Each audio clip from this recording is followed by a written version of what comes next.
Fl-aħħar sigħat is-Segretarju Ġenerali tal-General Workers Union Tony Zarb żvela li l-Gvern ilu mill-1994 jippjana biex jipprivatizza l-AirMalta. Fittra li ċ-Chairman tal-AirMalta bat lill ministru ta' dak iż-żmien George Bonello Depuy intqal li kienu bdew isiru arranġamenti ħalli l-AirMalta tiġi privatizzata. Dear Mr. Bonello Depuy, you are aware that I have been making arrangements for the privatization project of the AirMalta Group. Following discussions with KPMG, Corporate Finance, they have submitted their proposals for assistance in the privatization process. Il-korrispondenza għaddiet bejn il-Gvern u ċ-Chairman ta' dak iż-żmien bil-moħbi tal-Bord tal-AirMalta. Littra tajtek.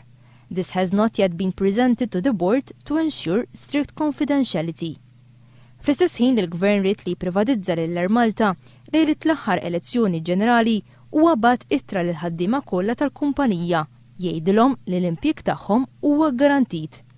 Sa dan it-tant tal-programm Affarijiet tagħna li ddiskuta l-AirMalta, il-Ministru Tonio Fenek għamel pressjoni kbira fuq il-membri tal-Steering Committee biex dawn ma jipparteċipawx fil-programm.